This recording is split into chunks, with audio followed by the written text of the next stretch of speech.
अपना जो टॉपिक चल रहा था, इससे पहले मैंने आपको बताया कि अपना टॉपिक जो है वो आउटपुट डिवाइसेस चल रहा था। इनपुट डिवाइसेस हो चुकी हैं, उसके बाद आउटपुट डिवाइसेस चल रहा।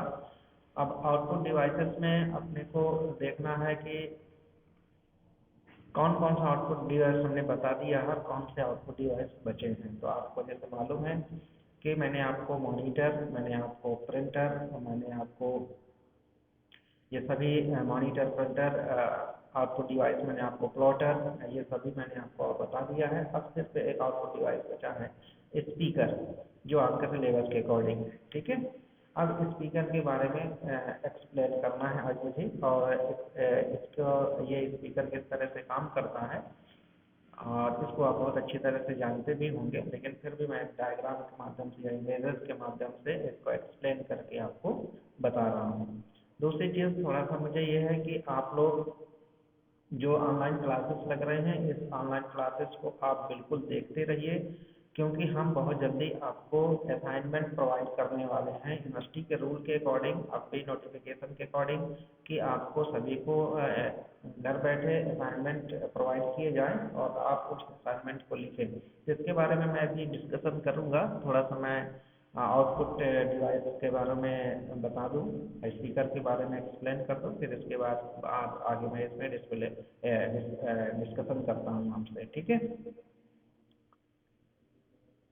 उम्मीद करता हूँ कि जहाँ भी हैं आप अपने अपने घरों में सुरक्षित होंगे, और जो भी क्लासेस आपकी लग रही हैं उन सभी क्लासेस पे आप जरूर ऑनलाइन देखते रहिए और अपनी तैयारी करते रहिए। ये एक क्लास की बात नहीं, चाहे वो PGDCA हो, चाहे DCA हो, चाहे BCom हो, चाहे MSc हो, चाहे BCA हो, सभी लोगों की जिम्मेदारी है कि वो घर पे बैठे भी अपने नोट्स बनाते जाएं। अगर कहीं कोई प्रॉब्लम आती है तो वो हमसे डिस्कशन कर सकते हैं या अपने सब लोगों से डिस्कशन कर सकते हैं। ठीक है।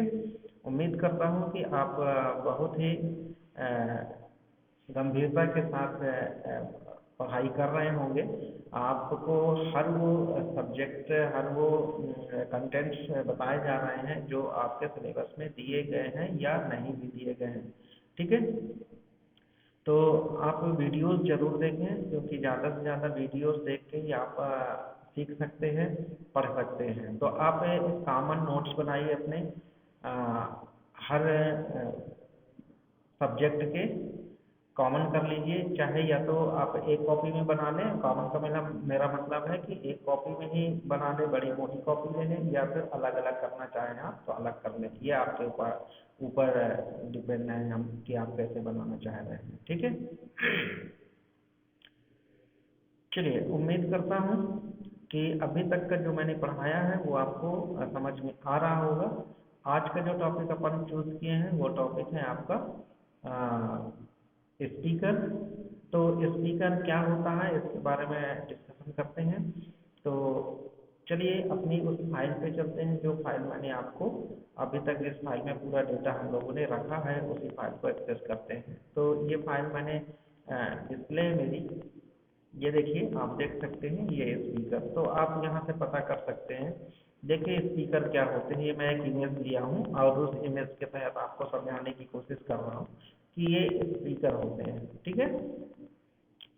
देखिए स्पीकर एक्चुअल देखा जाए तो IBM जो कंपनी आपने सुना होगा, इंटरनेशनल बिजनेस मशीन, ये एक ऐसी कंपनी है जो सॉफ्टवेयर हार्डवेयर का काम बड़ी अच्छे ढंग से कर रही है, और बहुत सारी चीज़ें हमें कहा जाए कि कंप्यूटर से रिलेटेड जो भी चीज़ें हैं हमें यहाँ से प्रोवाइड की जाती हैं। ठीक है।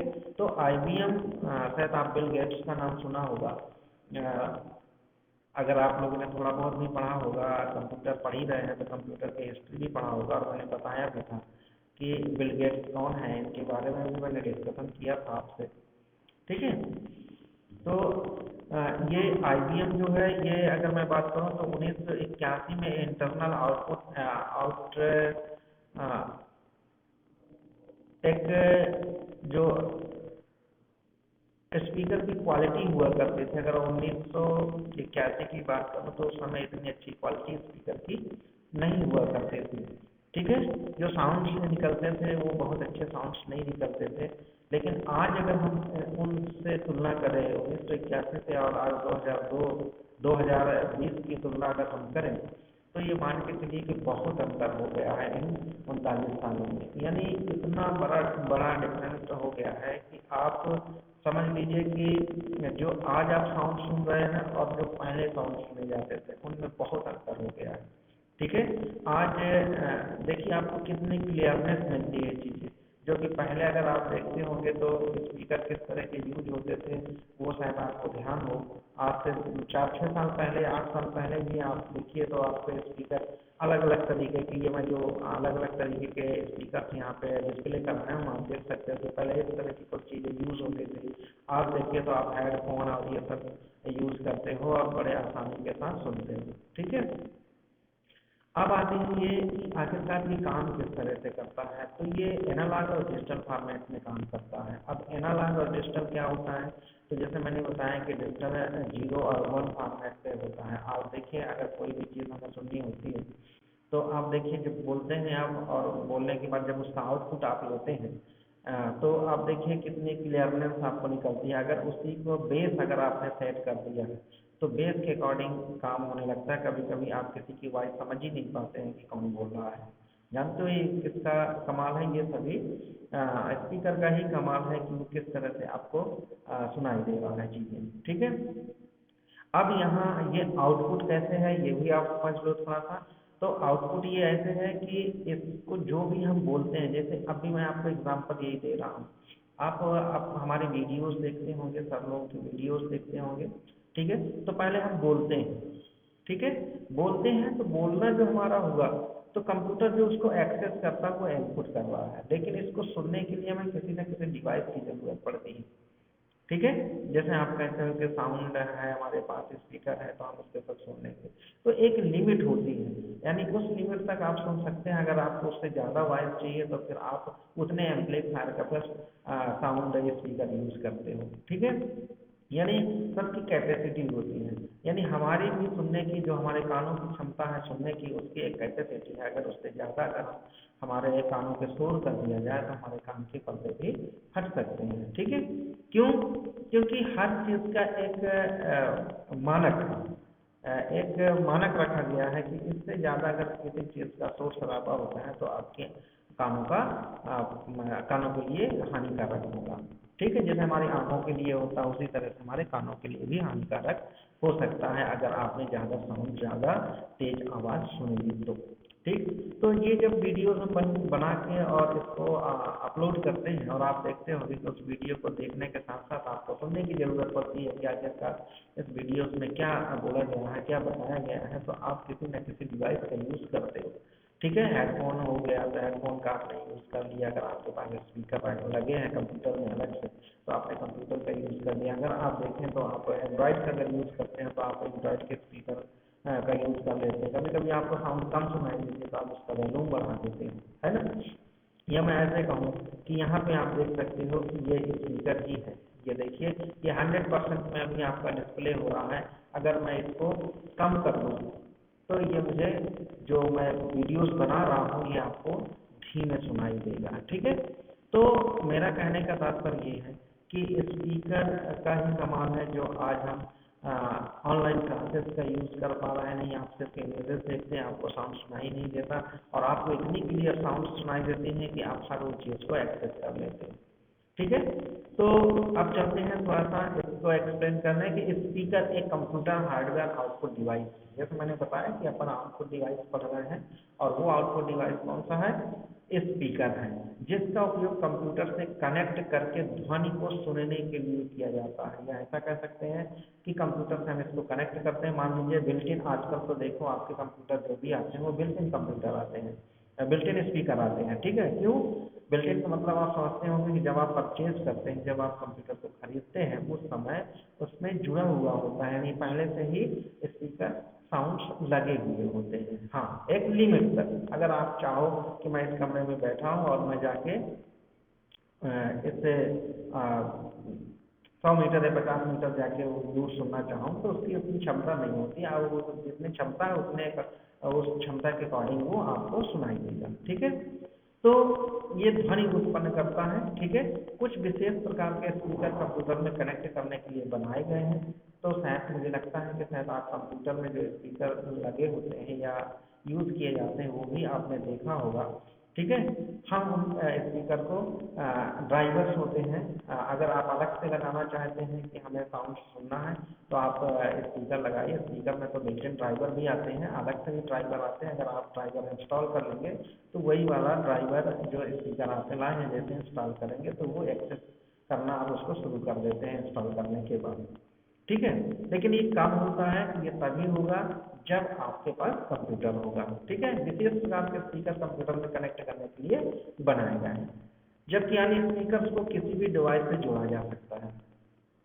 ठीक है, यानी कहा जाए कि आजकल आप देखते होंगे कि वायरलेस स्पीकर का हम यूज करते हैं, माइक जिसको आप बोलते हैं, तो आप पहले इनपुट डिवाइस करते हैं, लेकिन वहाँ पे जब माइक हम यूज करते हैं तो वो एक इनपुट डिवाइस है, यानी जब हम बोलते हैं। ठीक है, लेकिन जब उसकी वॉइस निकलती है आप देखते होंगे तो वो दूर है, दूर मतलब आउटपुट वो देता है। तो यहाँ पे डिफरेंस आप समझ जाइए कि माइक अगर शब्द अगर मैं आपने यूज़ किया, हमने यूज़ किया तो इनपुट डिवाइस हो गया, क्योंकि माइक से हमारा जो वॉइस है वो अंदर प्रवेश करता है। ठीक है, लेकिन स्पीकर से वो बाहर, साउंड से वो बाहर निकलता है। ठीक, IBM जैसे मैंने अभी थोड़ा सा आपसे जिक्र किया कि इसका फुल फॉर्म होता है इंटरनेशनल बिजनेस मशीन। ये 1981 में पहला इंटरनल कंप्यूटर बनाया जिसकी साउंड क्वालिटी ज़्यादा अच्छी नहीं थी, जैसे मैंने अभी आपसे बताया कि 1981 में जो साउंड डेवलप किए गए उनकी क्वालिटी बहुत अच्छी नहीं थी। और आज 40 साल के बाद अगर हम बात करें तो आज साउंड की क्वालिटी बहुत अच्छी है, आप चाहें तो बिल्कुल एक एक चीज़ सुन सकते हैं। ठीक है, ज़्यादातर पहले के मॉनिटर के स्पीकर नीचे से दाएं और नीचे से बाएं या फिर मॉनिटर के सामने लगाए जाते थे। बिल्कुल सही बात है, अगर आज से मैं 10 साल पहले की बात करूं तो मॉनिटर के आसपास ही वो स्पीकर रखे जाते थे, लेकिन आज आप स्पीकर को मॉनिटर से चाहे जितनी दूर रख दो कोई फर्क पड़ने वाला नहीं है। ठीक है, अब यहाँ पे इलेक्ट्रोस्टैटिक का नाम जैसे कहा मैंने कि इलेक्ट्रोस्टैटिक तरंगों की ध्वनि इलेक्ट्रोमैग्नेटिक तरंगों की ध्वनि तरंगों से बदलता है, कंप्यूटर या ऑडियो रिसीवर के द्वारा या इनपुट प्राप्त करता है। अब इलेक्ट्रोमैग्नेटिक ये तरंग होती हैं। ठीक है, इनको जैसे मैंने अभी एनालॉग और डिजिटल का नाम दिया था। ये दो प्रकार के इनपुट होते हैं, एनालॉग और डिजिटल। ठीक है, ये एनालॉग इलेक्ट्रोस्टैटिक तरंगों को ध्वनि तरंगों में बदल सकता है। कौन? एनालॉग स्पीकर आसानी से एनालॉग इलेक्ट्रोमैग्नेटिक तरंगों को ध्वनि के तरंगों में बदल सकता है। ठीक है, लेकिन डिजिटल स्पीकर डिजिटल सिग्नल्स को एनालॉग सिग्नल्स में बदलता है। ठीक है, डिजिटल कौन सा होता है? 0101 वाला। फिर एनालॉग ध्वनि तरंगें निकलती हैं, फ्रिक्वेंसी द्वारा स्पीकर से निकलने वाली ध्वनि को उतार चढ़ाव नापा जाता है। आप देखते होंगे कि एक कभी आपने देखा होगा अगर आप हॉस्पिटल गए हो तो एक ECG मशीन देखे होंगे कि आपकी जब चेकअप होता है तो ऊपर नीचे लाइन बनी हुई होती है। इसी तरह से आपके स्पीकर में भी आप देखिए तो एनालॉग डिजिटल में ये आपको दिखाता रहता है कि ऊपर नीचे ऊपर जैसे वॉइस तेज होगी तो वो ऊपर ग्राफ चढ़ता है, वॉइस धीमी होगी तो ग्राफ नीचे आता है। ठीक है, इस तरह से ये काम करता है। इंटरनल स्पीकर की आवश्यकता क्या है? तो ये आजकल जैसे हम कहते हैं आजकल लैपटॉप, स्मार्टफोन और अन्य डिवाइस के स्पीकर लगे रहते हैं तो आपके एक्सटर्नल स्पीकर की आवश्यकता नहीं पड़ती। लेकिन जब आपको तेज साउंड या आसपास साउंड की जरूरत होती है, जैसे मैंने इसके पहले आपको बताया, तो यहाँ पे इसका उपयोग करते हैं। ठीक है, पहला एक्सटर्नल स्पीकर का आविष्कार। इंटरनल और एक्सटर्नल आप समझ जाइए। इंटरनल स्पीकर वो होते हैं जो हमारे कंप्यूटर में पहले से लगे हुए आते हैं, यानी आपके CPU में पहले से लगे हुए स्पीकर आते हैं, उनको इंटरनल स्पीकर कहते हैं। और आप देखते होंगे जब अलग से बूफर लगा देते हैं वो हमारे एक्सटर्नल स्पीकर होते हैं। ठीक है, पहला एक्सटर्नल स्पीकर का आविष्कार अभिनवन पुराचीदास द्वारा 1991 में किया गया था। ठीक है, यानी 1991 एक्सटर्नल स्पीकर हमारे पास आ चुके थे। ठीक, तो यहाँ ये देखिए ये स्पीकर के अलग अलग क्वालिटी हैं। जैसे हमने कहा कि स्पीकर के टाइप्स होते हैं, तो सब वूफर होता है। सब वूफर बहुत कम फ्रिक्वेंसी के ध्वनि वाले स्पीकर होते हैं। इसकी सीमा 20 से यानी हर्ट्ज में नापा जाता है, 20 से 200 हर्ट्ज के बीच होती है। आजकल कुछ डेस्कटॉप स्पीकर सब वूफर के साथ आते हैं, बिल्कुल सही, सब वूफर के साथ डेस्कटॉप कंप्यूटर आने लगे हैं। इनका उपयोग कार या होम थिएटर में होता है। कहते हैं ना होम थिएटर हमारे घर पे है, तो होम थिएटर में हम इसका यूज कर सकते हैं। फिर दूसरा है studio monitor. What is speaker? का प्रकार स्टूडियो मॉनिटर का पेश करने की क्षमता होती है। यह संगीत सुनने और खेलने के उपकरणों के लिए प्रयोग में लाए जाते हैं। ठीक है, ये दो प्रकार के होते हैं, पावर्ड और अनपावर्ड स्टूडियो मॉनिटर। ठीक है, फिर है लाउड स्पीकर। ये भी आपने सुना होगा, लाउड स्पीकर। लाउड स्पीकर घरेलू स्पीकर होते हैं। पुराने समय में रेडियो, टेलीविजन और स्टीरियो से ध्वनि प्राप्त करने का एकमात्र तरीका था लाउड स्पीकर, आपने सुना होगा। आजकल अभी अगर छोटे कस्बों में आप रहते हैं तो वहाँ लोग लाउड स्पीकर का ही यूज करते हैं। ठीक है, लाउड स्पीकर ज्यादातर एक वूफर, मिड रेंज स्पीकर और एक ट्यूटर होता है जिसमें ध्वनि की पूरी श्रृंखला का निर्माण होता है। क्लियर? जिससे कई अलग अलग स्पीकर खरीदने की आवश्यकता नहीं होती है। ज्यादातर मंच प्रदर्शन या कार्यक्रमों में उपयोग होते हैं। ठीक है, फ्लोर स्टैंडिंग स्पीकर। ये देखिए आजकल घरों में आप देखते होंगे, ये जो आप ऑडिटोरियम में देखते होंगे या जहाँ ऐसे कार्यक्रम होते हैं वहाँ आप देखते होंगे इस प्रकार के स्पीकर फर्श पर खड़ा करके रखे जाते हैं। लगभग 4 फीट लंबा होता है, जिसे कमरे में रखा जाता है।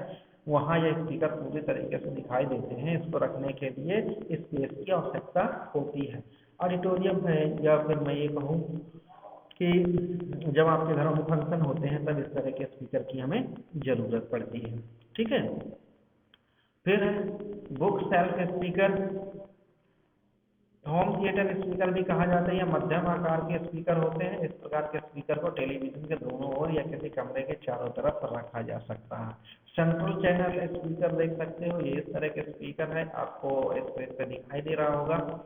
तो सेंट्रल चैनल स्पीकर की बात करें तो इस प्रकार के स्पीकर स्टूडियो मॉनिटर के समान क्वालिटी रखते हैं। इन स्पीकर के टेलीविजन के ऊपर या उसके सामने रखा जाता है, लेकिन सेंट्रल स्पीकर की आवश्यकता ज़्यादा नहीं होती है। ठीक है, तो मेरा सिर्फ बताना ये है कि स्पीकर में आप देखते होंगे कि बेस सेट करते हैं हम लोग कि किस तरह के वॉइस निकले, किस तरह के वॉइस को हमें सुनना है। कभी कभी आप देखते हैं कि जब हमें सामने से किसी इलेक्ट्रॉनिक डिवाइस से हम बात करते हैं तो आप कहते हो कि आप ये कमरे के अंदर हैं, कि आप बाहर निकल के बात करिए ना, आपकी वॉइस थोड़ा सा गूंज रही है, समझ में नहीं आ रहा। तो आप देखते होंगे कि ये वॉइस का बेस सेट किया जाता है, ये स्पीकर का बेस सेट किया जाता है कि किस तरह से इसमें वॉइस को निकालनी है। ठीक है, तो ये इस तरह से आपका स्पीकर काम करते हैं। तो ये आउटपुट डिवाइस है और इस आउटपुट डिवाइस पे जैसे मैंने आपसे बात किया कि स्पीकर इस तरह से काम करता है। तो ये आउटपुट डिवाइस इस तरह से होता है। ठीक, और यहीं से मैं आपको ये बताना चाहूँगा कि जो आपके इंटरनल और एक्सटर्नल जैसे डिवाइसेस की मैंने बात किया, एक्सटर्नल और इंटरनल आपके स्पीकर की मैंने बात किया, तो इंटरनल स्पीकर मैक्सिमम कंप्यूटर्स में आने लगे हैं। अब हमें एक्सटर्नल की बहुत कम ज़रूरत पड़ती है। अगर आप परचेज करने जा रहे हैं कंप्यूटर तो ये इस चीज़ को भी आप ध्यान दीजिएगा। ठीक है, क्योंकि नए छात्र होते हैं, स्टूडेंट्स होते हैं, उनको समझ में बहुत सारी चीज़ें नहीं आती। एक आध बच्चों ने हमसे कॉल करके भी पूछा है कि सर मेरे साथ ये प्रॉब्लम हो रही है, मेरे कंप्यूटर में ये प्रॉब्लम हो रही है, अभी मैंने ख़रीदा है। तो अगर ऐसी कोई प्रॉब्लम आ रही है तो आप खरीदने से पहले जब जाएं तो आप एक बार डिस्कशन जरूर कर लें कि सर हमें किस तरह के क्वालिटी के कंप्यूटर आज की डेट में हमें लेना चाहिए। तो आपको अलग अलग डिवाइसेस नहीं लेना पड़ेगा, उसी कंप्यूटर में ही सब कुछ आपको मिल जाएगा। जो कि अलग अलग आप परचेज करेंगे तो वो थोड़ा महंगा भी आपको पड़ता है। लेकिन अगर आप इंटरनल वाली प्रोसेस करना चाहते हैं कि मेरे कंप्यूटर में सब कुछ रहे, तो ये आपको पहले से देखना पड़ेगा। ठीक है, तो इस बात को ध्यान दीजिए। और दूसरी चीज़ ये बता रहा हूँ कि अभी जो मैंने पढ़ाया आपको इंटरनल, आपको इनपुट डिवाइसेस और आउटपुट डिवाइसेस, यहाँ से ये दोनों चैप्टर आपके खत्म होते हैं, इनपुट डिवाइसेस के और आउटपुट डिवाइसेस के भी। ठीक है, अब बात आती है कि जैसे मैंने अभी शुरू होते ही आपका वीडियो शुरू होते ही मैं थोड़ा सा डिस्कशन किया था कि आपको असाइनमेंट मिलने वाले हैं हर सब्जेक्ट के। तो जो जो सब्जेक्ट अभी पढ़ाए जा रहे हैं उन सब्जेक्ट को असाइनमेंट अभी हम आपको प्रोवाइड कर देंगे। और जैसे आपके नेक्स्ट क्लासेस शुरू होंगी 1 या 2 तारीख से हमारा दूसरा टाइम टेबल बनेगा और उसमें जो सब्जेक्ट बचे हैं उन सब्जेक्टों को चालू किया जाएगा, ठीक है। और उनके बहुत जल्दी ही असाइनमेंट आपको मिल जाएंगे। अब असाइनमेंट क्या होता है मैं आपको बता दूं कि आपको असाइनमेंट का हम एक वीडियोस में दिखा देंगे कि इस तरह की कॉपी आपको बनानी है, इस तरह के पेजेस होने चाहिए, इस तरह का कवर होना चाहिए और इंस्टीट्यूट का नाम होना चाहिए। किस तरह से वो पूरी डिटेल आपको एक बार असाइनमेंट का दिखा देंगे हम, किस तरह से आपको असाइनमेंट बनानी है और उसी तरह से आप असाइनमेंट बनाइए। बनाने के बाद असाइनमेंट को आपको स्कैन करना है या तो उसकी फोटो करके मेल करना होगा यूनिवर्सिटी के गाइडलाइन के अकॉर्डिंग, ठीक है। और जैसे मैंने कहा कि जो आपके इंटरनल जाएंगे, इंटरनल मतलब जो नंबर्स प्रोवाइड किए जाएंगे वो आपके इन्हीं बेस पे नंबर जाते हैं। जैसे आपके अटेंडेंस, जैसे मैं बार बार आपसे बोलता हूँ कि आप वीडियोस देखते रहें, बोलता हूँ कि वीडियोस आप देखते रहें, तो उससे हमें पता चलता है कि कितने लोग इसमें ऐसे जुड़े हुए हैं, कितने लोगों ने वीडियोस देखा। वहीं से आपकी अटेंडेंस की भी मार्किंग होती रहेगी, उसके भी नंबर आपके मिलते हैं आपको। जैसे मैंने कहा कि आपके बिहेव के भी नंबर मिलते हैं। जैसे बार बार मिथिलेश सर आपको फ़ोन करते होंगे कि अभी ये रिकॉर्ड नहीं है, अभी वो रिकॉर्ड नहीं है, आपने अभी तक नहीं जमा किया, लेट हो रहे हैं, ये सब मिस बिहेव के श्रेणी पे आता है। मैं आपको बता दूं वो भी सब हम लोग काउंट करते हैं। तीसरी चीज़, जो आप असाइनमेंट लिखेंगे उसमें आपकी हैंड राइटिंग किसी से लिखवाना नहीं, आपको स्वयं लिखना है और वो असाइनमेंट आपको सबमिट करना होगा, ठीक है। ये सभी चीज़ों का कैलकुलेशन करने के बाद ही हम आपको इंटरनल भी प्रोवाइड करते हैं, ठीक है। तो उम्मीद करता हूँ कि आप इन चीज़ों को ध्यान दोगे और असाइनमेंट आपके लिए नया है तो उसके लिए प्रारूप हम बता देंगे कि किस तरह से इस पर आपको काम करना है, ठीक है। चलिए, तो आज से यहाँ से आपका इनपुट डिवाइसेस और आउटपुट डिवाइसेस खत्म होता है। अब नेक्स्ट टॉपिक में नए चैप्टर के साथ अपन फिर उपस्थित होंगे और आपसे डिस्कशन करेंगे। हाँ, एक बात का थोड़ा सा प्रॉब्लम हो रही है कि बहुत सारे बच्चे, इतने लोग हैं आप लोग, लेकिन उसमें मुझे लगता है कि सबको सब कुछ समझ में आता है, कभी आप कोई किसी को कोई प्रॉब्लम ही नहीं है। तो अगर ऐसा है तो मेरे लिए तो बहुत अच्छा है, लेकिन मैं समझता हूँ कि आप उसमें झिझक रहे हैं। आपको कहीं भी कोई भी चीज़ की प्रॉब्लम आए, आप डिस्कशन करिए, आप बात करिए कि सर हमें यहाँ पे प्रॉब्लम आ। तो मैं जानता हूँ कि आपके पास इंटरनेट है, सब कुछ है, आप घर में पढ़ लेते होंगे, लेकिन जो हम लोगों की वीडियोज़ हैं उन वीडियोज़ को आप देखिए, उससे आपको बहुत सारी चीज़ें मिलेंगी, ठीक है। तो वीडियोस आप देखिए, समझिए और टॉपिक टू टॉपिक अपने नोट्स भी बनाते जाइए। कहीं आपको प्रॉब्लम हो तो आप डिस्कशन भी करें, ठीक है। और बहुत जल्दी आपका, जैसे फर्स्ट ईयर 1 BCA की बात कर रहा हूँ, जिसमें आपका एक नया सब्जेक्ट है ऑफिस ऑटोमेशन, ये भी बहुत जल्दी मैं शुरू करने वाला हूँ, ठीक है। और अभी DCA का और आपका PGDCA का और BCOM-CA और MSc, इसमें भी PC पैकेज है।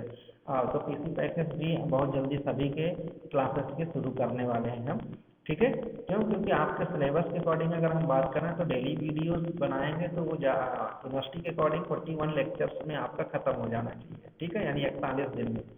तो वो 41 दिन में खत्म भी हो जाएगा। तो अपन उस लेक्चर के बेस्ड पे हम नहीं पढ़ाते हैं, हम आपको नॉलेज बेस्ड पे पढ़ाते हैं कि जो भी वीडियोस आपको बना के हम दें आप उनको समझिए और उस पर प्रैक्टिकल करिए। तो अब आप फंडामेंटल पढ़ रहे हैं तो आपको बहुत सारी चीज़ें क्लियर हो गई होंगी। तो अब आप प्रैक्टिकल बेस में जब आएंगे तो आपको मज़ा आएगा काम करने पे, ठीक है। बहुत सारे जो बच्चे कह देते हैं कि सर हमारे पास कंप्यूटर नहीं है, इससे बड़ी प्रॉब्लम हो रही है, तो मैं आपको बता दूं एंड्रॉयड में ही आपको बहुत सारी चीज़ें मिल जाती है। जैसे अभी कुछ बच्चे मैं देखता रहता हूँ किसी के प्रोग्राम भी बना के उसमें सेंड कर रहे हैं। आप ऐप्स डाउनलोड करिए और आपको उसमें सुविधाएं मिलेंगी, ठीक है। चलिए, और जहाँ भी ऐसी कोई प्रॉब्लम आए तो आप हमसे डिस्कशन जरूर करिए। आप डिस्कशन नहीं करेंगे तो हम समझेंगे कि आपको सब कुछ आता है, ठीक है।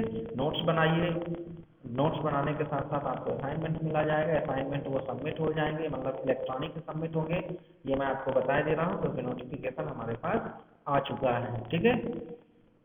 चलिए, तो आज की क्लास यहीं पे अब समाप्त करते हैं। Thank you very much.